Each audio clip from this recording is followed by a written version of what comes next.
Thanks everybody for coming. This is a really exciting program. It's being sponsored by the Graham School and 3 of our master's programs. We have a master in biomedical informatics, a master in data analytics, and a master in threat and response management.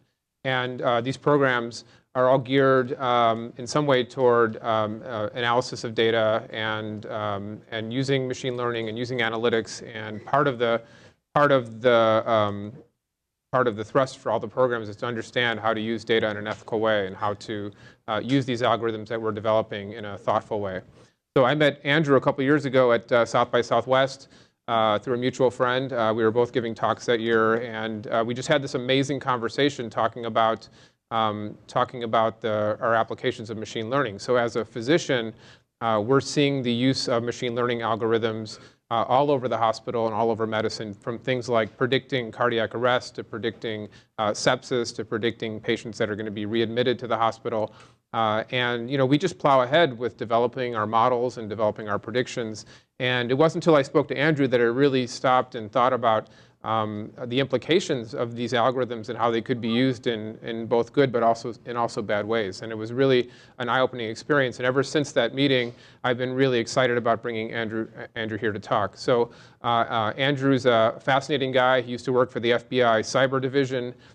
He is the chief privacy officer at Immuta, which is a data science company. Just does really fascinating work. And just is very tuned in both to the technical analytics side as well as to the legal and ethical implications of the work that we do. So the title of Andrew's talk is Regulating Artificial Intelligence, How to Control the Unexplainable.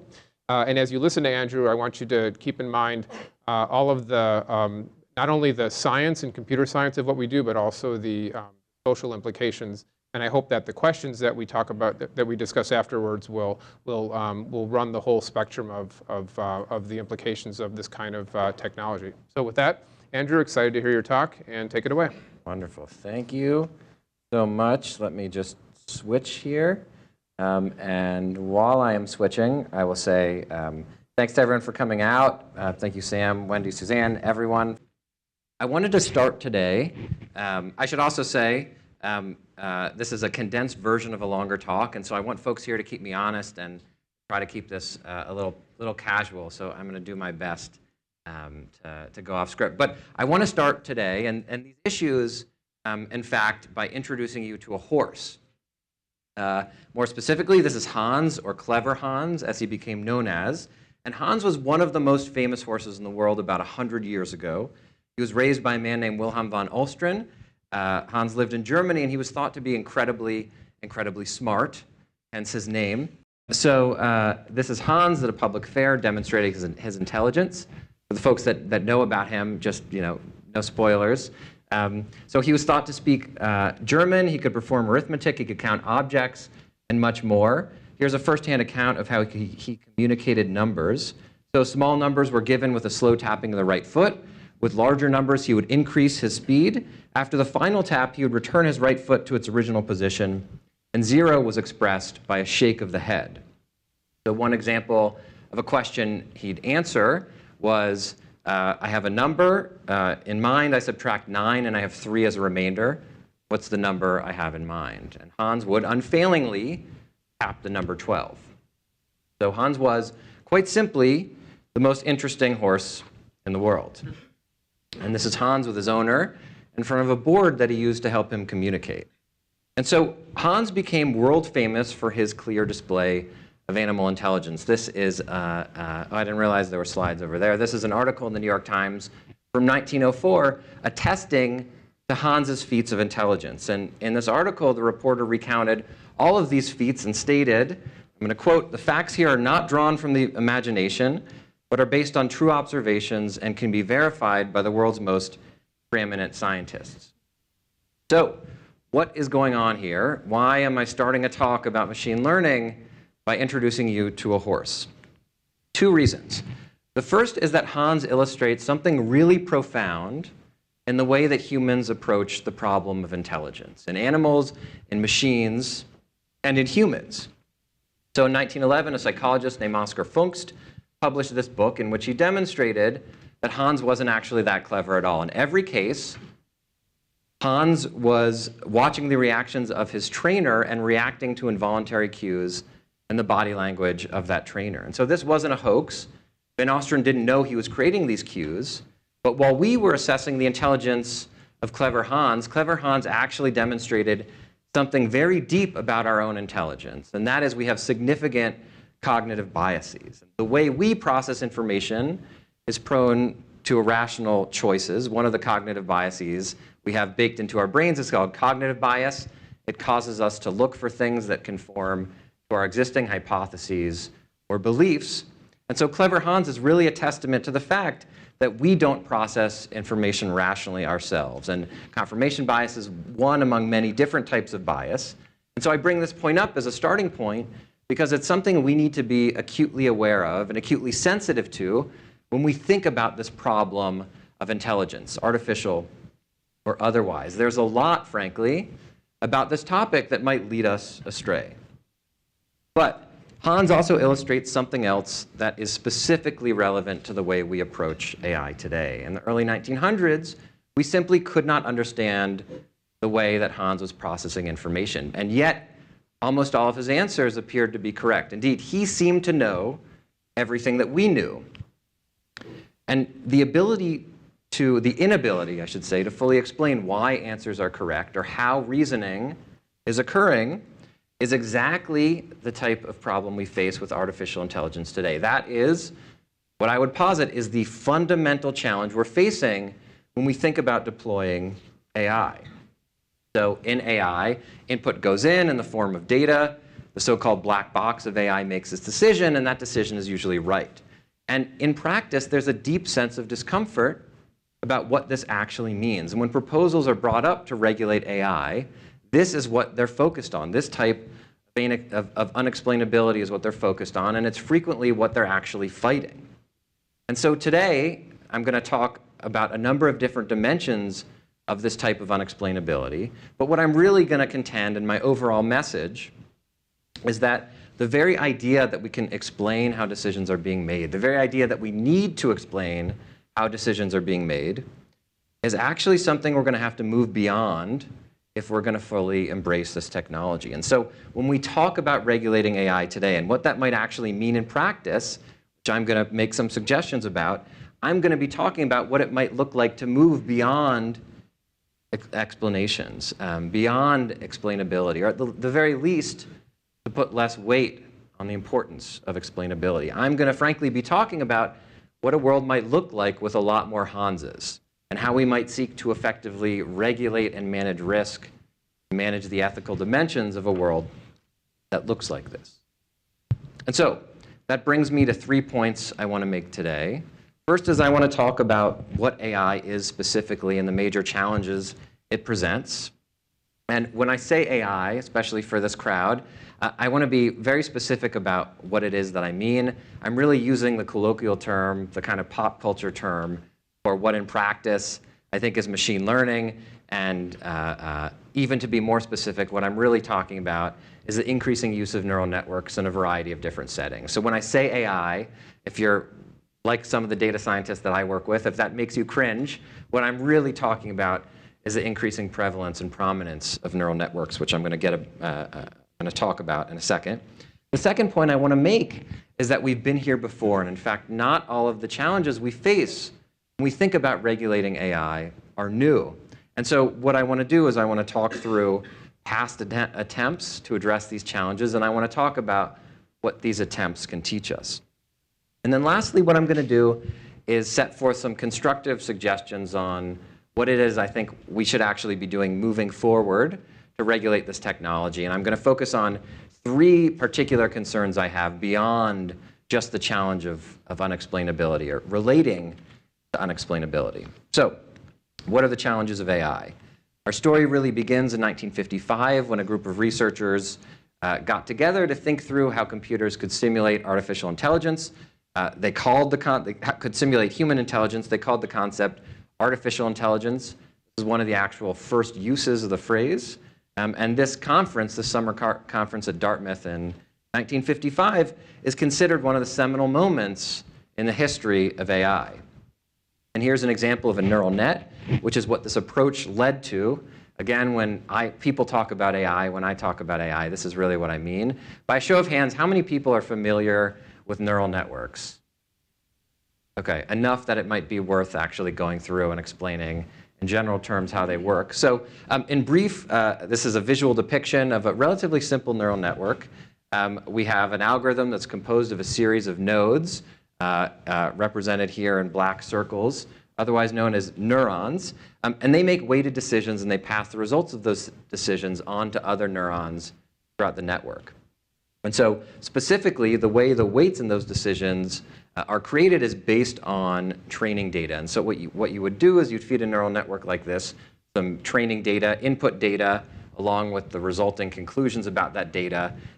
You would train that network so that it has the correct weighting, and then you'd be able to give that network new data that it's never seen before, and it would be able to pretty accurately tell you things about that data. And so, for example, a network like this, once it's fully trained, you'd feed it some data, images, for example, and then certain nodes in that network might get activated, let's say by the curve in a nostril, and then that network would be able to tell you something about those images, like if one of them had a face, if the network was performing image recognition. And so the first really important point, I think, for folks in this room, technical and non-technical, to take away is that this is a drastic change from traditional programming. Traditional programming is based on giving a computer a series of step-by-step logical instructions.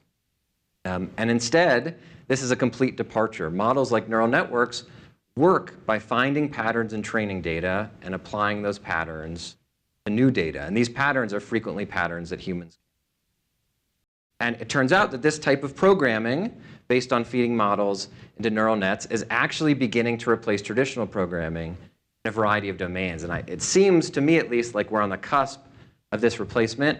Different audiences will react to that statement in different ways.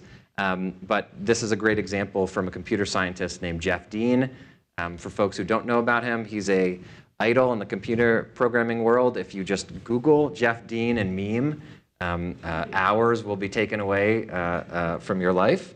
And basically what he's saying, his team at Google, is proving that neural networks can be used for basically any task. And so Sam is about to release a wonderful paper that includes folks from that team.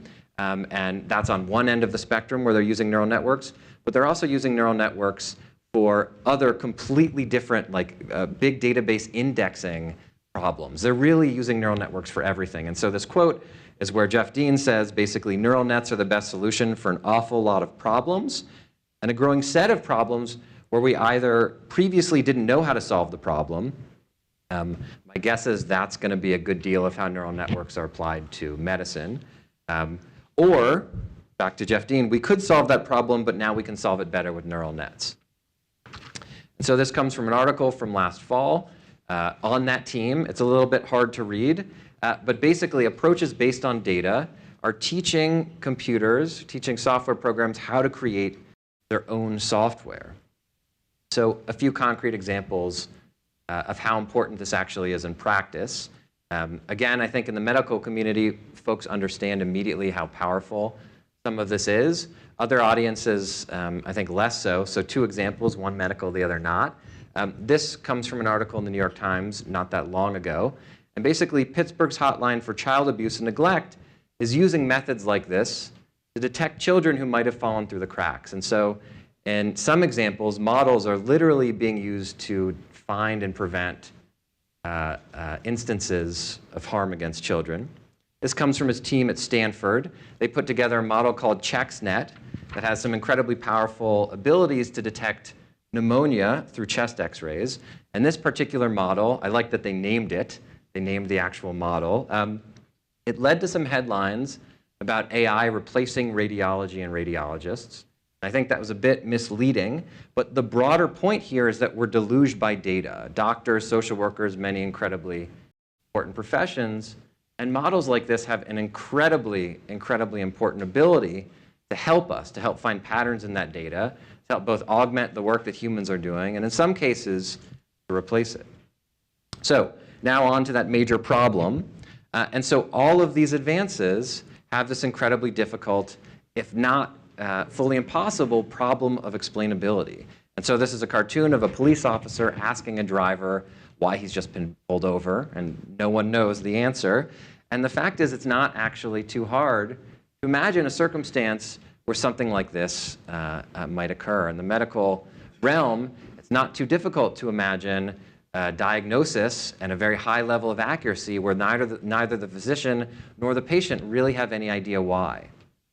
And this is actually my favorite article, I think, ever written on the subject. This is from a philosopher. This was published the day after IBM Watson won Jeopardy. And again, the point is that these types of models are not self-aware. Now, Watson, for folks who actually know about how Watson was made, is a bit of a Frankenstein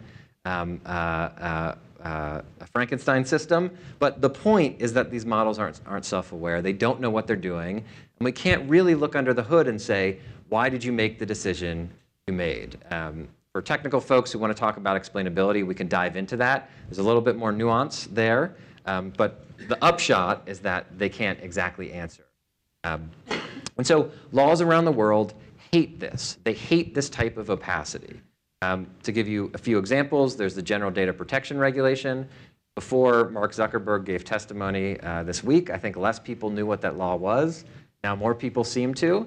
It's basically a gigantic data regulation coming out of Europe. Fines for violating it are up to 4% of global revenue, which is insane. So Apple has had revenue of over $200 billion every year for the last few years. If Apple Spain, if a subsidiary of Apple violates this, global Apple could be fined upwards of $8 billion. Quite intense. And the key here, the key connection between GDPR and machine learning is that more or less, with some exceptions, it basically prohibits automated decision making of the type we're really talking about today without express human consent. It's going to make using artificial intelligence in practice incredibly difficult. And a lot of this, I think, is geared at the underlying concerns are ethical concerns. So although folks in the tech community like to scoff at it, and I think for some good reason, I think it's important to really think about the motivations behind it. That's a GDPR. In Congress, a bipartisan bill was proposed at the end of last year, focused on some of these issues. It was the first federal proposed law ever focused specifically on AI. And then the city of New York itself has stood up a committee as of January to examine some of these issues. And during the Q&A, I'm really just kind of hitting the wave tops here. If anyone wants a deeper dive into any of these particular laws, I'm happy to do that. But the point for now is that these are just a few of the growing efforts to regulate AI and to address this new problem, which is really the increasing adoption of AI on the one hand, and the increasing difficulty of understanding it on the other. And a good deal of these approaches actually seek to tackle this problem head on, and in some cases to mandate certain levels of explainability directly. This quote comes from not too long ago from the French digital minister, and he basically stated that any algorithm that can't be explained can't be used by the French government. And so again, blanket proposals like this may be well-intentioned, and I think they are, but these types of reactions are going to deprive us from some very significant opportunities if they're actually implemented. The risks here, frankly, are huge, and if we focus too much on explainability, I think we're going to lose some very important opportunities. So that was the first point. The second point is that we've been here before, and as scary and as new as these challenges seem, they're not completely new. We face similar challenges in regulating opaque technology or opaque or unexplainable software in the past, software systems. And so I want to run through some of these examples and the lessons they teach. And so specifically, I want to talk about three parallels. I want to talk about a law called AKOA. This was used to govern credit decisions. It was passed in the 1970s. I'm going to talk about a law called SR 11-7. This is used in the financial system to govern black box models. When we talk about the subject, I think this is one of the most overlooked regulations out there. And then I'm going to talk about some frameworks for governing our own minds, which are the ultimate black boxes, and how we can learn from some of the legal lessons surrounding liability in humans. So let's start with this. This is the cover of Newsweek. The article is Privacy Dead? I've blacked out the actual date. And so my question for folks in this room, if you want to answer, feel free to shout it out. Otherwise, formulate it in your head. My question is, when do you think this article was published? Okay, so we've got 1960, did I hear a 70? 70s, we hear an 80, and then a 2000. 30s and 40s. Okay, so basically we've got a span of 100 years.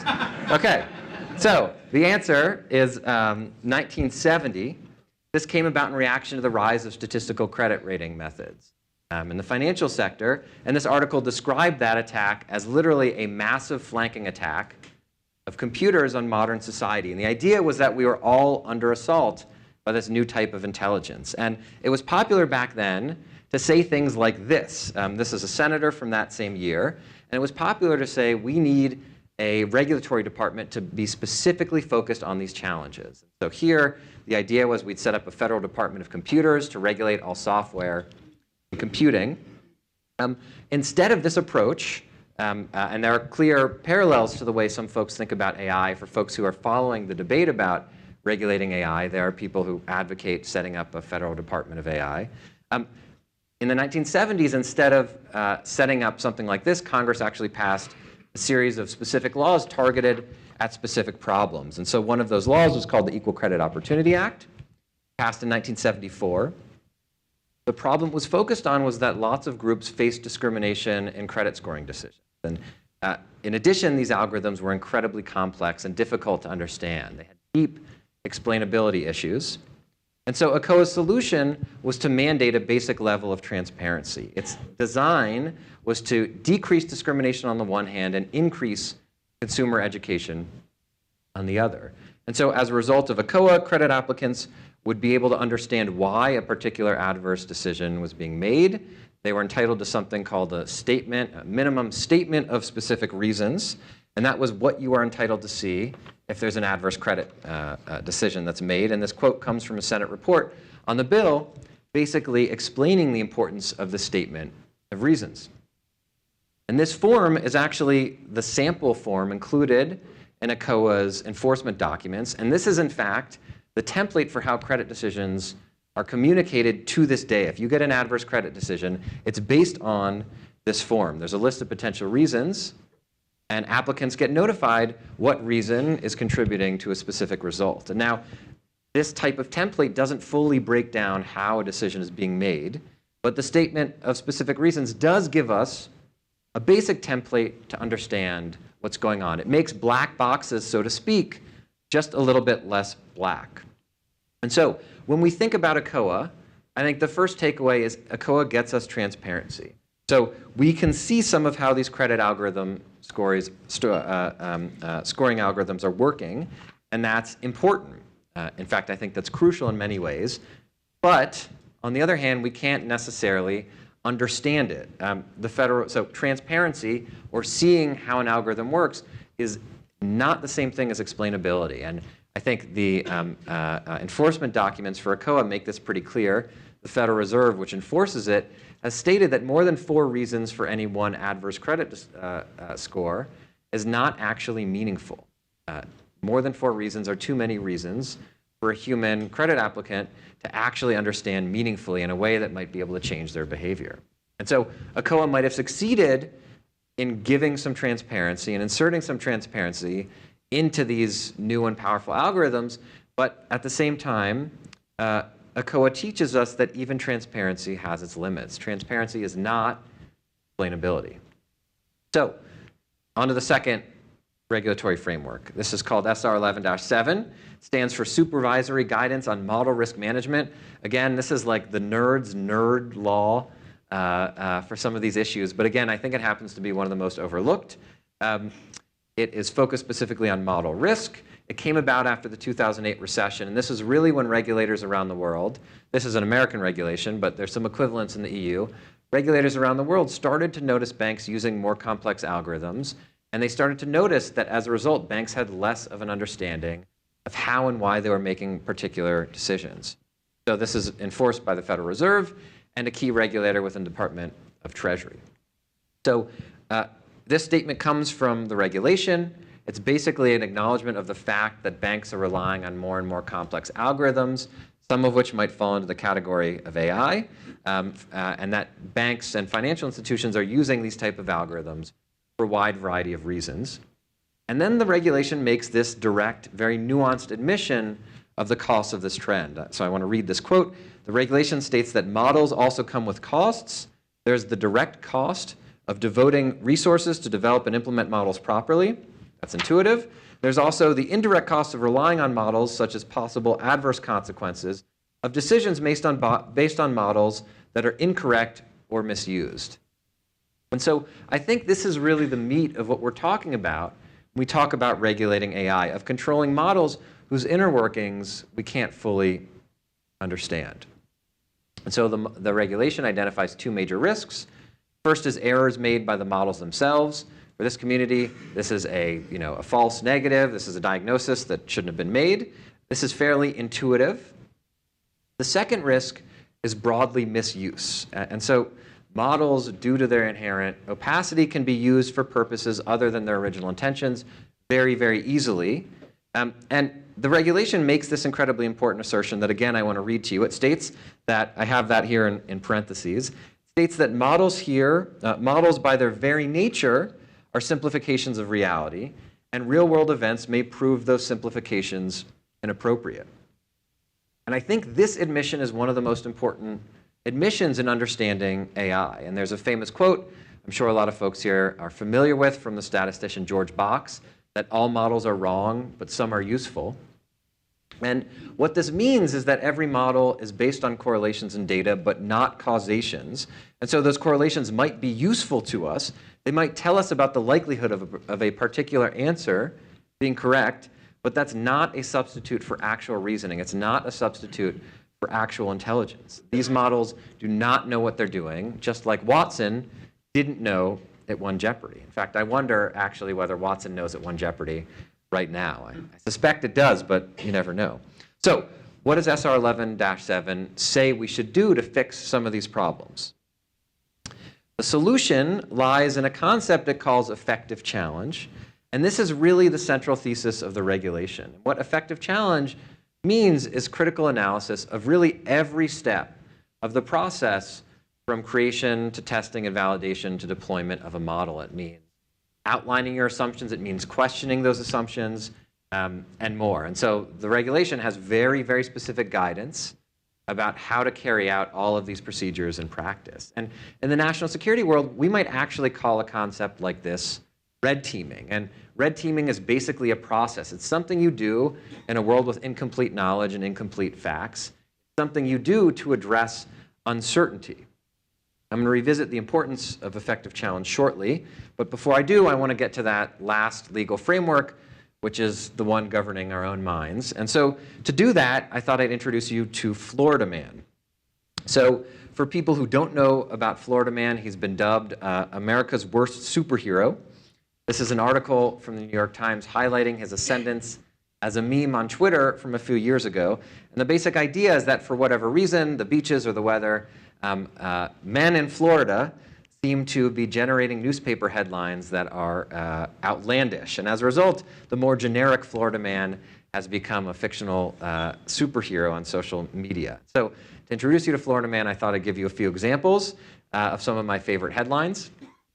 So this is Florida Man tossing a gator through a window. This window happened to be the drive-thru at a Wendy's. The gator happened to be very much living. This is Florida Man calling 911 repeatedly because the clams he ordered at a restaurant were extremely so small. In this case, Florida Man actually got arrested on misdemeanor charges for calling 911 multiple times. And so I scoured the internet for Florida Man headlines, and this is actually my all-time favorite. So full description is a bit of a mouthful. So Florida Man at the age of 82 years old is arrested for slashing the tires of an 88-year-old woman with an ice pick during a bingo dispute.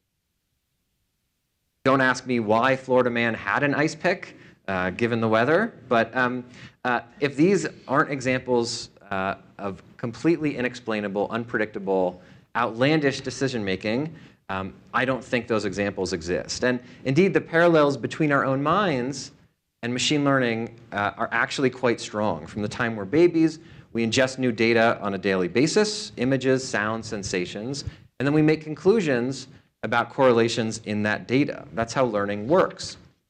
But there are a number of problems with this model, highlighted by Florida Man's incredibly bizarre, unpredictable behavior. And so the question is, how does our legal system handle this? How do we think about regulating Florida Man's behavior? Behavior we can't come close to explaining. And there are two real answers to that. The first is that we treat human decision-making in different stages according to age. And so the first thing we do is we ask if Florida Man is making his own decisions. And before a certain age, basically, Florida Man is on the hook. Florida Man's parents, I should say, is on the hook. There's an age where children become responsible for their actions, usually in the double digits. It varies by state. I don't actually know what that is in Illinois. Some parents here might be anxiously awaiting that date. Then there's some intermediate stage where children take partial responsibility for their actions. This is the status of being a minor.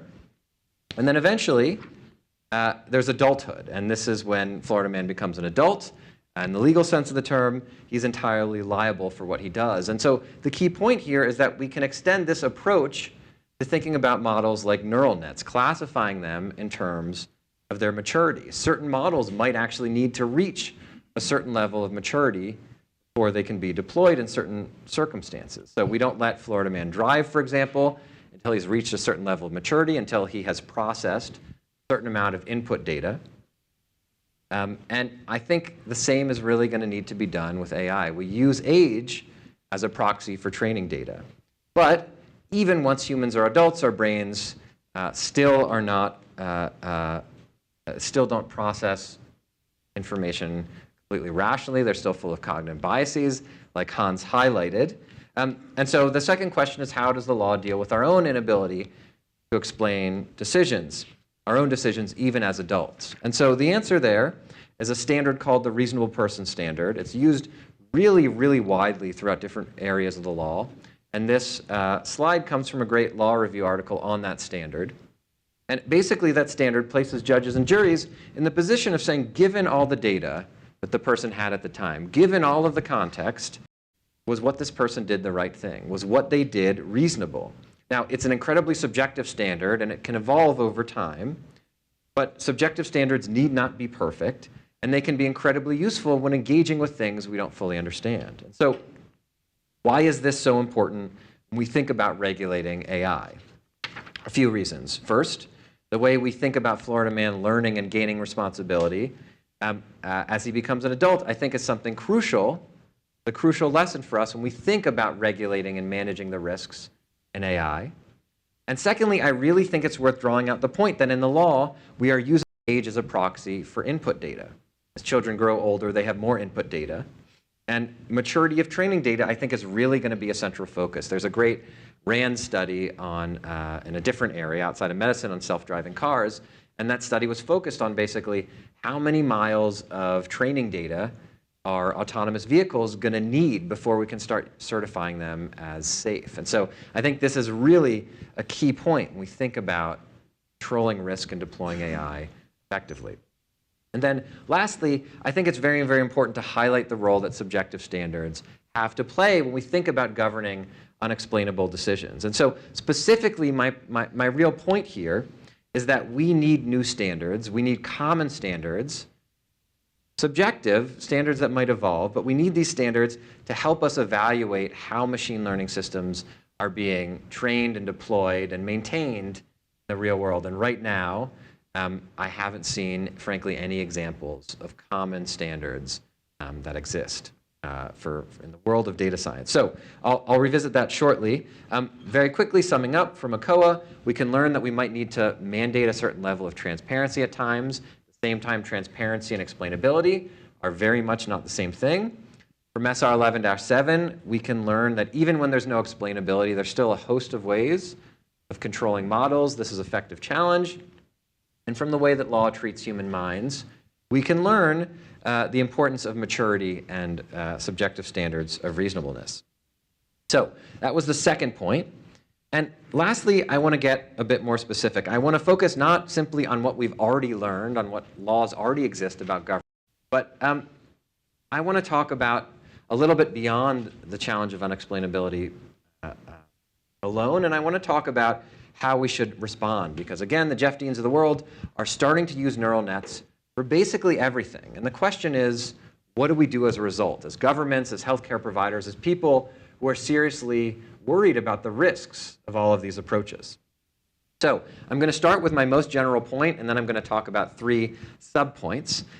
My first point is that AI should not be regulated in one place through one regulation. We should not stand up the Federal Department of AI today, just like we should not have stood up the Federal Department of Computers in the 1960s. We're going to frankly need a host of different regulations and different approaches. And so a few examples targeted towards the medical community, just for this talk. I think this is going to translate into a few different areas. So one is I think there need to be specific data sharing regulations around medical data beyond just HIPAA. I think HIPAA is woefully underprepared for the type of data sharing and really the scale of data sharing that we're going to need to train some of these models and deploy them if we're really going to make use of AI in medical environments. I think it's going to translate into specific types of regulatory review for machine learning models that are being used in diagnostic settings. There need to be specific transparency and third-party auditing requirements for some of these models placed on vendors, third-party vendors or hospitals that rely on these models, so patients can understand what's going on, and so third parties can actually properly assure that they've been validated in the right way. So this is just a few examples of potential areas that I think need to be applied to the medical community. And this slide is from an op-ed I wrote earlier this year in the New York Times, basically making the same point, and that I think it's a very bad idea to think about responding to AI and the challenge it's creating with one single response, with one regulatory silver bullet, so to speak. So beyond that general point, I want to get into specifics. And so what I want to do is I want to talk about 3, frankly, of my own personal greatest concerns when we think about the risks posed by AI. I'm going to talk about those challenges, and then I'm going to try to actually constructively suggest how to solve them. And so to start with is the issue of liability. Right now, I think it is just simply not clear exactly how and why and where a deployed model holds its creators liable. And I don't think we're going to be able to safely deploy these models if data scientists don't actually know where that line is. I think it needs to be crystal clear from the outset exactly where this liability lays. And so in medical environments, I think we're looking at a future, where models created and trained by third parties are increasingly used by physicians.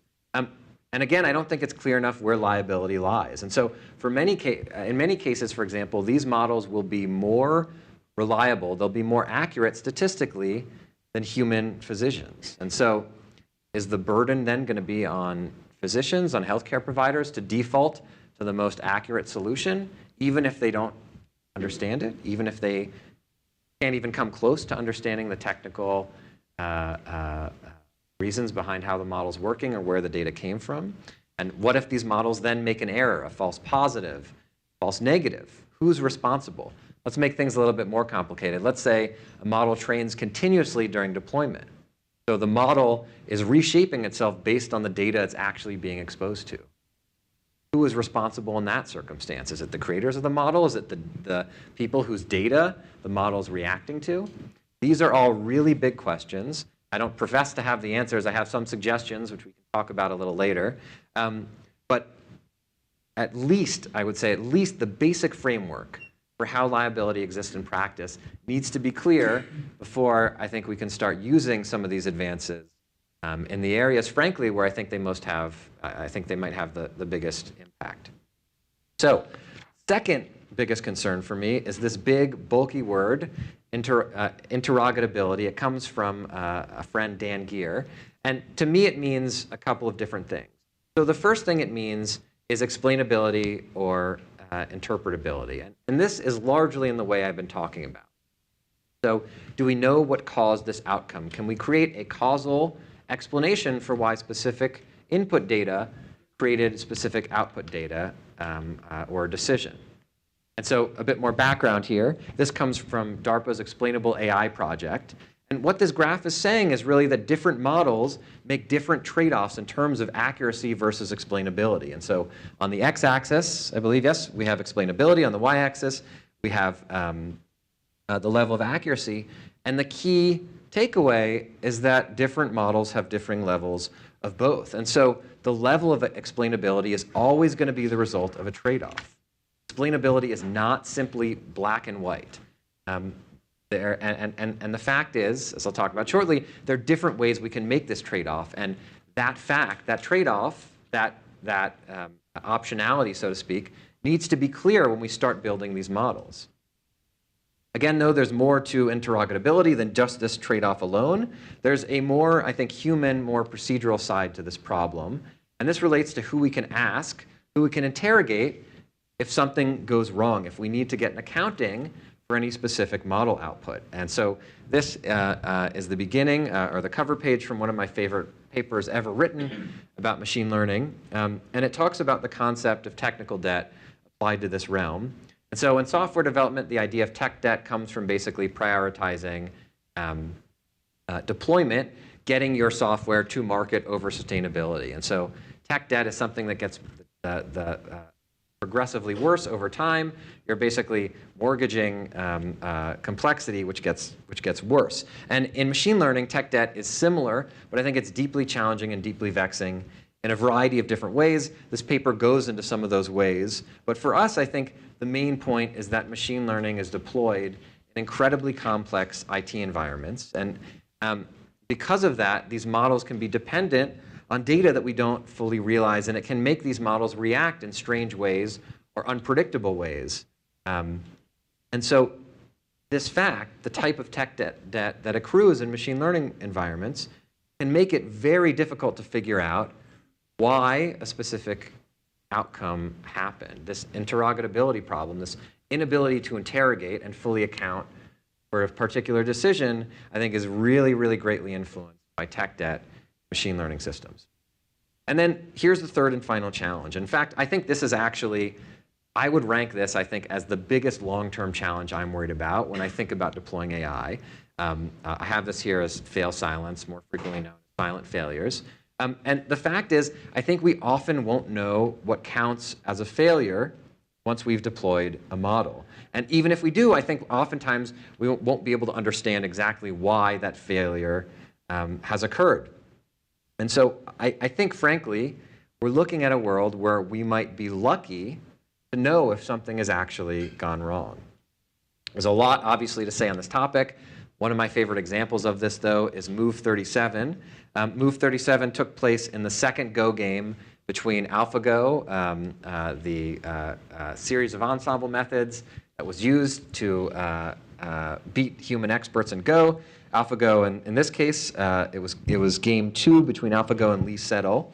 And so Go is supposed to be one of the most sophisticated games humans have ever invented, and AlphaGo basically wiped the floor with our best Go mind. And Move 37 is particularly powerful. This is a move that AlphaGo made, and nobody understood it. It was completely bizarre. And as a testament to how unexpected it was, Lee Sedol was so angry, he was so flummoxed by the move, he reportedly had to stand up and leave the room, and it took him 15 minutes to recover from that move. And at the time, people thought that this was a bug, as models, are prone to do. It turns out, over time, we now understand this was actually a feature, genius to this move that humans just did not understand. And so understanding what's a failure and understanding what is not a failure and keeping track of this difference in ways that are meaningful, I really think is going to be one of the biggest difficulties brought about in practice by the deployment of AI over the long term. So, okay, those were my 3 biggest concerns. Those were 3 areas which some alarmists might digest and say, okay, we just can't do this in risky environments, which is not what I'm trying to do. That's not the goal of my talk here. So I promised that I would actually have some constructive suggestions going forward, and so that's what I want to outline here. So in general, I think this point is pretty clear. We just need clear liability. We need it from a regulatory perspective. We need it from a development perspective. Everybody needs to understand where the lines are. The lines to start out with don't have to be perfect, but they need to be clear if we're going to move forward. Secondly, that trade-off between explainability and accuracy, again, needs to be clear, and it needs to be documented, and it needs to be the result of a conscious decision. Now, this is something that I've learned a lot dealing with engineers, but quite frequently in engineering, we default to the most accurate solution. The ultimate goal is accuracy, and in many environments, especially in medical environments, that can't be the case. We need to be thinking consciously about what accuracy we're gaining and what explainability we're losing when we make these decisions. And there are a variety of different ways that we can balance that trade-off. There are a variety of different ways we can cut specific decisions into smaller decisions to help us make that right balance. But again, we need to very consciously understand what decisions we're making and the implications of all of those decisions. And then lastly, we need to be thinking about what counts as failure, and we need to be extremely creative about how we monitor and alert and intervene with potential failures. And so just a few examples of what that's actually like. This is something I'm quite focused on in my day job. But so some of this I think is going to include best practices like constantly snapshotting input and output data, comparing these snapshots against benchmarks or statistical ground truths for how we think data, input data, so the world, or output data, the decisions, should be behaving in practice. And it means very consciously thinking about how to insert humans into the loop when we think there are potential deviations or anomalous activities. I also want to make the point that all of the suggestions I've just made are going to be in a white paper we're going to release in the next, I don't know exactly when. My guess is probably 2 months. So for anyone who's hungry about more specific details of putting these recommendations into practice, I'll have my contact info the last slide here, and just reach out to me, and I'm happy to make sure you get the paper.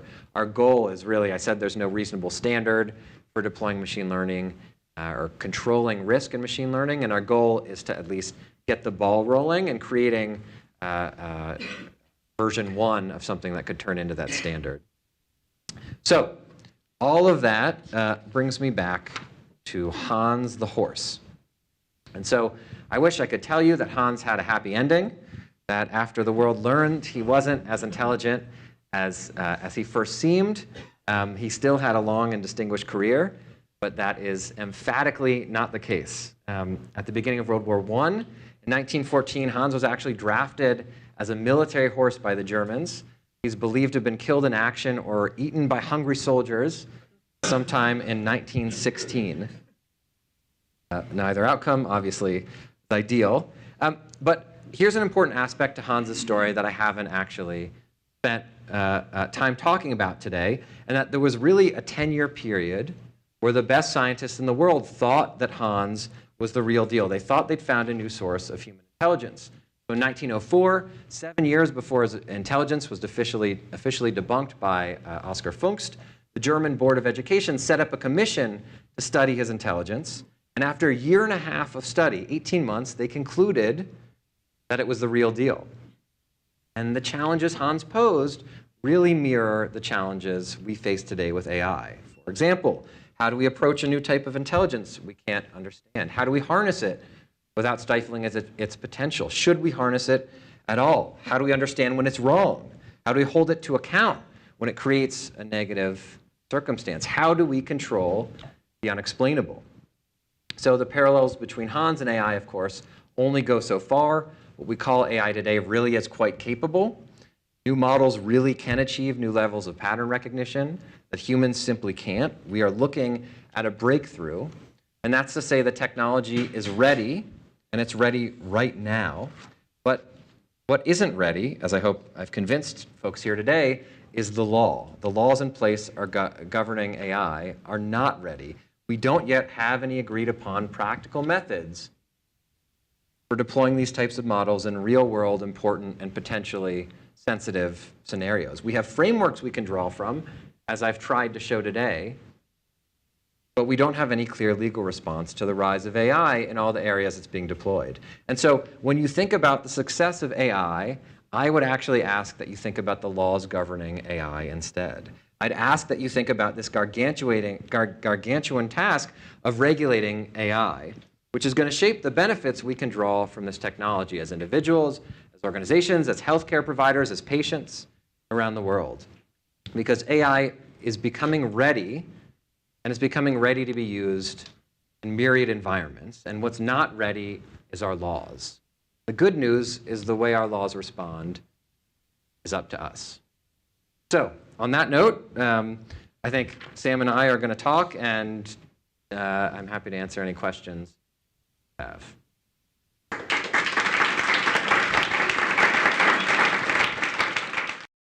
I was interested in your topic about liability and silent failure, and I was wondering if you could give a very practical example. We're using algorithms to detect cardiac arrest in the hospital, and the algorithm group that Matt Cherpek runs, for instance, has developed an algorithm to detect when patients are going to have a cardiac arrest, and there's a pager that goes off. Everybody runs to the room, and so that algorithm is very rules-based. But as these algorithms mature and become more deep learning based, how do you see those issues of silent failure and liability taking shape around those kinds of specific examples? So there's the liability answer, and then there's the silent failure answer. The silent failure answer is one that I think is easier to talk about, frankly, because that point relates to deploying a model like that over time. And so at first it might be intuitive. You're going to know when it fails because it makes decisions. I think a silent failure is when the input data changes over time such that it's making correct decisions, but for reasons that don't make full sense until suddenly they don't. And then there's a change. Suddenly what has been working for a while no longer works, and no one understands exactly why. So maybe in that case, it's the silent part of the failure is that the model is actually working, but it's working in ways that are pushing it towards failure. And then once it fails, debugging it is going to become incredibly complex, if not impossible. So there's outside the medical world, there's an example of debugging and really ethical liability, and folks here might have heard of it. Google has an image classifier, and in, I believe it was 2013, it started classifying African Americans as gorillas. Do folks know about this? Okay, so it started doing that. Obviously a huge problem. The engineers had no idea it was going to do this when they deployed the algorithm. And there's a Wired story from January of this year, which says they still, after all these years, have not been able to debug and figure out exactly why. And so their answer right now is basically to not allow the label gorilla at all in this image classifier. And so this debugging issue, I think the confronting failures is going to be huge and incredibly, incredibly difficult. And it's going to be an incredibly difficult challenge we're going to have to figure out. But I realize I'm talking about one of those questions and the liability question. I guess will the failures always be obvious? Because I was thinking about your Move 37 issue, and so if the algorithm says patient has cancer, use this kind of chemotherapy, and no one's ever thought of that before, and you use it, you won't. I mean, are you going to know that that was a Move 37 or that's a mistake? I think right now you're not, and that's why understanding when human review comes in is going to be incredibly important. I don't know the right way to deal with those. I suspect that what you do in a medical context is if there's a Move 37 and it's the first Move 37, you have an alert, this is anomalous activity, don't do it. In the medical world, one of the reasons why one of the reasons why AI and data science itself is so fascinating is because it can be employed in almost every context. And so there's some interesting articles on like the death of expertise and the rise of data science. So it's fascinating. But I think for someone like me who's focused on risk, I think there's no better environment or more kind of conscientious environment than in the medical environment where no one understands risk, I think, like physicians understand risk. So my gut for an answer like that is what you would do is you would say no. No to Move 37 until it happens enough time and there's enough human review that we can somehow validate that there's some genius there. So one of the most popular questions right now on that line is that do you think physicians will be found liable for not using the best available model?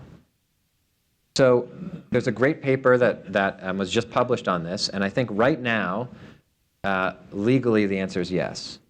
I don't know if that's going to change, but I think the way that legal liability works right now is that physicians are held liable if they are not using the methods that are most likely, I should say trustworthy, but the best practices, standard best practices. But those are transparent models where we know with evidence-based medicine why they're the best. So I guess the question is, when you start to have opaque models that have been shown over time to make the best decision, but then a Move 37 comes up and the physician doesn't do it, will there be a liability there? So, right, so I don't know. I mean, these are questions that are incredibly important. I don't think they have clear answers. My sense is what's clear is that physicians are legally liable to be using the most trustworthy, accurate methods. So I think frankly, I think the answer that folks in the technical community and the data science community, the answer I hear the most from them is the same answer you get with self-driving cars, where one in however many self-driving cars drives off a bridge and does something crazy. And the answer is that's the cost of doing business. On the one hand, and in fact, you've seen some of this with the recent incidents with Uber. There have been a few incidents in the last few weeks that have brought this to light. And so people say, on the one hand, I think Tesla's statement actually in reaction to one of the Tesla crashes was, we're sorry for the loss of life this caused, but overall, from a utilitarian perspective, we're going to be saving more lives by relying on things that don't make this type of mistake. I can't say I'm comfortable with that. I don't know. I don't know if that level of discomfort is just something we need to accept, but I think that's a huge, huge question, and it's potentially one of the trade-offs. And so what I asserted today and what I'm 100% comfortable with is silent failures and the need to insert human review and do some of these types of anomaly detection where we at least know a Move 37 is occurring. That needs to happen. How exactly we should respond, I don't know. I think there are arguments to be made that there's going to be some collateral damage, and over the long run, that collateral damage is going to be, less harmful to society as a whole than if we just let humans make mistakes like they do now. But we don't know. But that's not really how we make our decisions. We were just talking about this in our ethics class. You can't design a clinical trial and say, well, 5% of the people are going to die from this therapy, but we hope to learn from it anyways. I mean, that you have to have a reasonable expectation based on the Helsinki criteria that what you're testing is not going to be more harmful. So that's a sort of a different test in this scenario. I'm not so sure. So I was thinking, in constructing this talk, I was thinking, what would it look like if I came and threw out all of these slides and just solely focused on machine learning in medicine, just like my thoughts on machine learning in medicine. And the first thing I thought of was, what's the future of the Hippocratic Oath? Will doctors really be able to say in every instance, we're not going to cause harm for precisely this reason? And then on second thought, I think doctors do this with medication every day. It's a balance. Yeah, the fact is it's a balance. There are a lot of medications that are prescribed widely that nobody knows how they work. And sometimes people die. By and large, these medications seem to work pretty well, and we just accept some people dying as a cost of doing business. And so I think that might be a more kind of analogous scenario than some of these clinical trials. But I think the end statement is it's going to be a balance, and I don't know if we're going to be comfortable with that balance, but we need to think through the balance because, again, these tools are being developed and they're being employed, and as you know, they can be incredibly effective in ways that humans can't.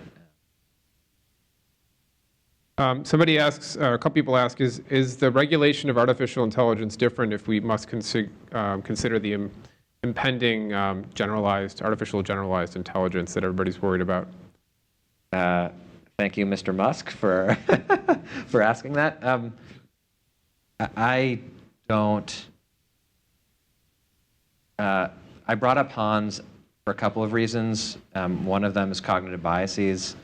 I know a lot of people are very worried about this idea of artificial general intelligence.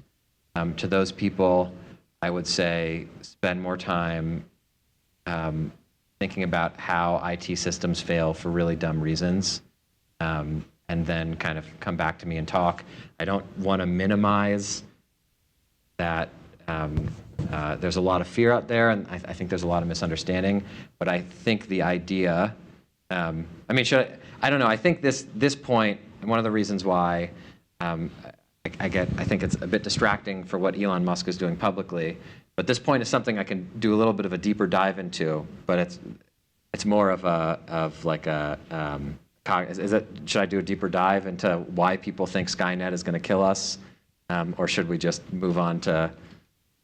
I think we're all worried about the impending singularity. Yeah, I am. You're worried? Okay, then okay. So basically, this question comes from this cognitive bias, which is that humans can't understand or can't grasp exponential change. And so when you look at the growth of computing and the ability of computers to simulate human intelligence, what you see is a clear exponential growth curve. And so from that one statement, we then get concerns that, well, if this is true, then in 10 or 20 years, we're going to have a Skynet that's artificially intelligent, and that's going to be able to maximize its own capability for human survival. And that assumption is then going to lead it to kill us. But to be fair, the alarmists make the point that from the time it happens to the time we realize it's going to be very short.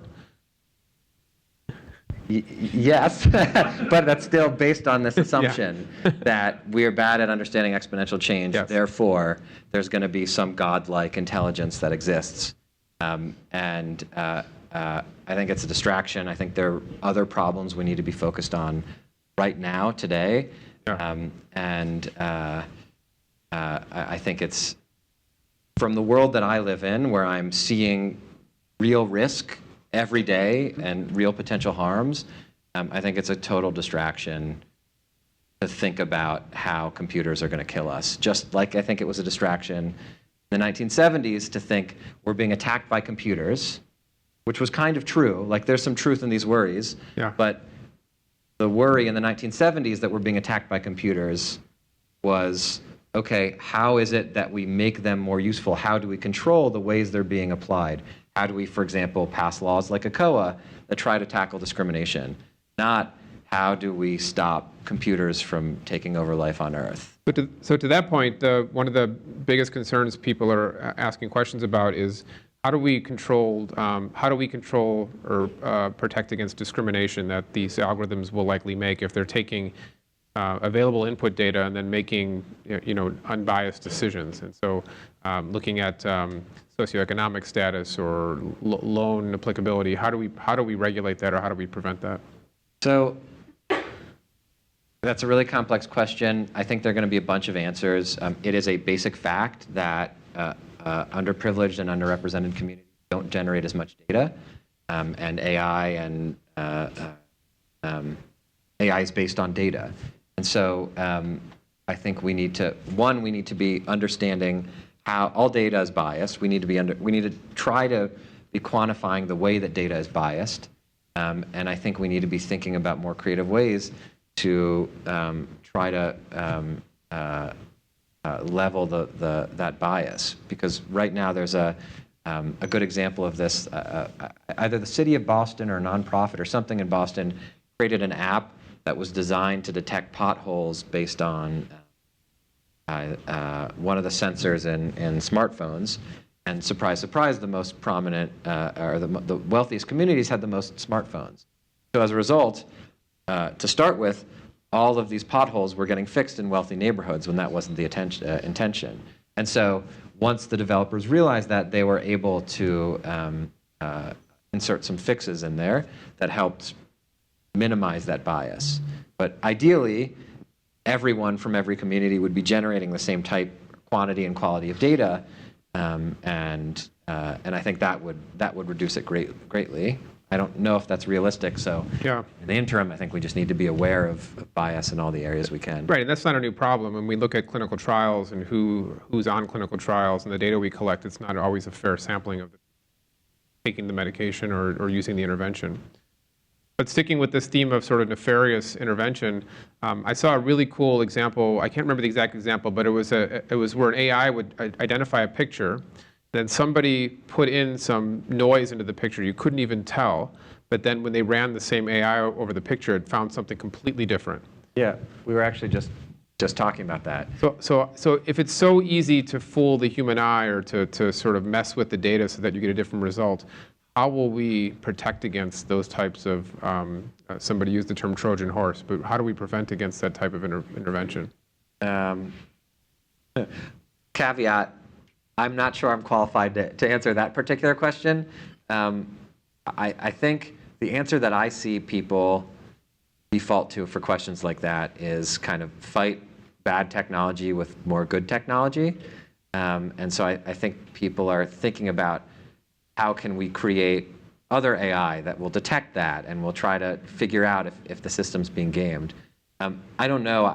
I don't really think, I came from the world of information security before I started doing what I'm doing now. I don't think there are real examples of, in practice, people, at least outside of the world of academia and research, people trying to game systems like that. But the fact is, I don't know. I think right now we're on the forefront of deploying AI, and then I think assessing the threat environment is going to be something new and different. Right. So I don't know. The example I always show about the ethical issues of AI is always that famous picture of the car veering off the road to kill its driver to save a group of people.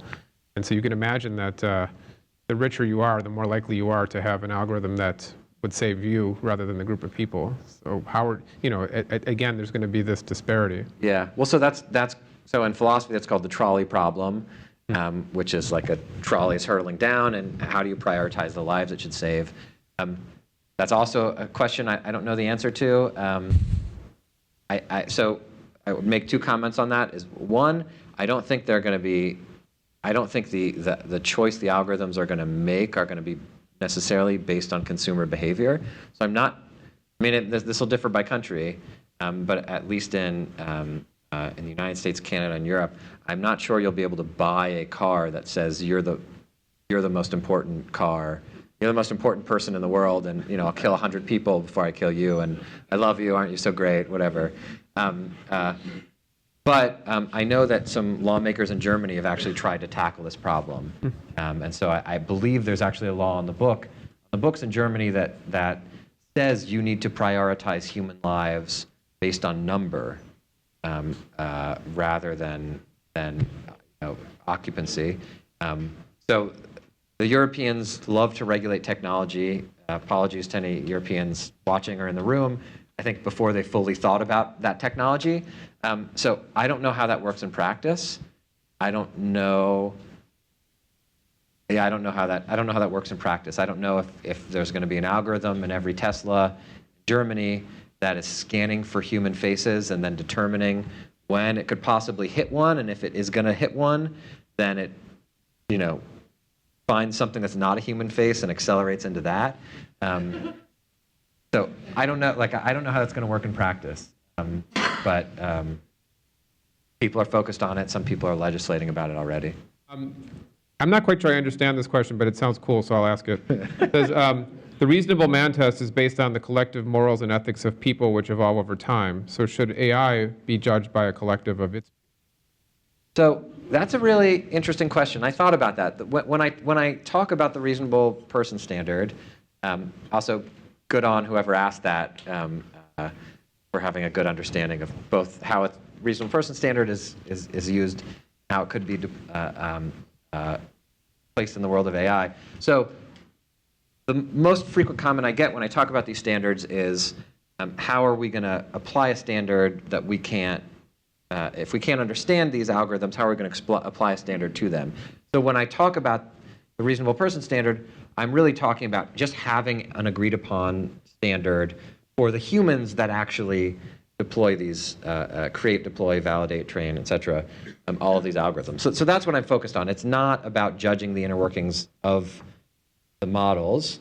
But that said, I am not a person who thinks it's bad to approach problems with technology, with more technology. And so I would actually be really interested to see what that would look like. I don't know what that would look like.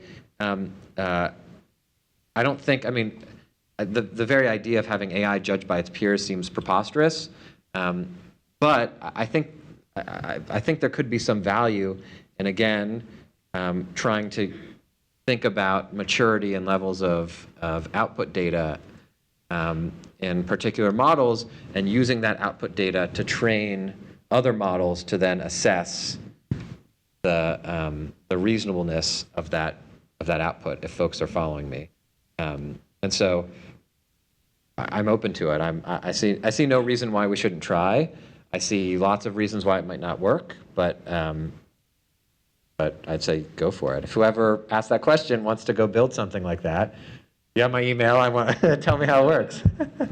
You know, I was at an AI talk yesterday, and somebody asked the question, you know, do you think, are you worried about AI replacing you as a physician? And the person answering the question said, I'm not worried about that because there'll always need to be a human in the loop for making the decision. And I thought that is exactly not how I'm thinking about this. And I'm thinking that there's this spectrum of where the decision's made being continually pushed upstream. And the question is, where does that become too uncomfortable? Because right now, for instance, you could have an AI that tells you not to give a certain medicine. And so an alert would pop up and say, this patient shouldn't get this medicine. The next step would be having the AI sort of refuse to give the medicine. And so to me, that feels uncomfortable, but I bet in a few years that won't feel uncomfortable. And so what is it about our accepting these new technologies that lets this evolve over time? Because as you said, or you alluded to, in fact, we can't imagine what it's going to be like even in 5 years. And so I think the landscape is going to change very quickly. Yeah, so I think that question is, are we looking at a world with augmented intelligence, or are we looking at a world with artificial intelligence? And to what extent are these developments going to replace human decision making?